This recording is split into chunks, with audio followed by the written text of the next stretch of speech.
সাদকাতুল ফিতর, এই ফিতরার টাকা নগদ টাকা দিলে আদায় হবে না, এটা আপনাকে খাবার কিনে দিতে হবে। এখানে সকালের খাবারের জন্য বলা হয়েছে। 2 নম্বরে হলো জব।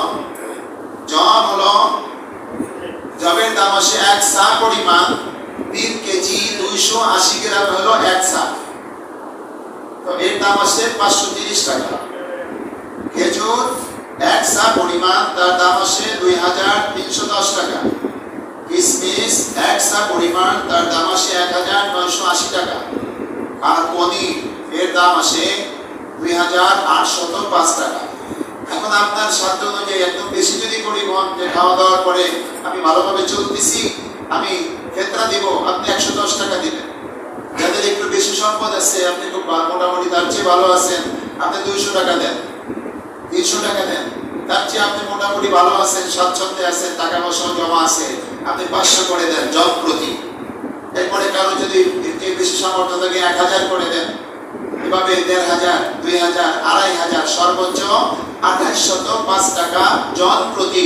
ঈদের দিন সকালবেলাও যদি আমার ঘরে কোনো সত্য ভূমিষ্ঠ সন্তান আসে, তার সাদকাতুল ফিতর দিতে হবে। কি দিতে হবে? সাদকাতুল ফিতর। এটা হলো টাকা না, খাবার। আর জাকাতে আপনি টাকা দিতে পারেন, জাকাতের টাকা দিয়ে তাকে হেল্প করবেন, বাজার ঘাট করে দিতে পারেন, তার শাড়ি লুঙ্গি সহ তার ব্যবসার কার্যক্রমের জন্য, ব্যবসা করার জন্য কিছু টাকা দিয়ে ব্যবসা করায় দিতে পারেন, একটা রিক্সা কিনে দিতে পারেন, একটা অটো কিনে দিতে পারেন। এভাবে জাকাতের টাকা দেওয়া যায়। বিশেষ করে আপনি জাকাত দেওয়ার ক্ষেত্রে, সাদকা দেওয়ার ক্ষেত্রে যারা আপনজন, আত্মীয় স্বজনের মধ্যে, পাড়া প্রতিবেশীর মধ্যে যারা গরিব অসহায়, তারা হলো অগ্রাধিকার, তাদেরকে আপনারা আগে দিবেন, তারপরে দূরে দিবেন। কারণ আমার রাসূল বলেন, যারা আত্মীয় স্বজনদেরকে দান করে তাদের 2টা হক আদায় হয়। কয়টা?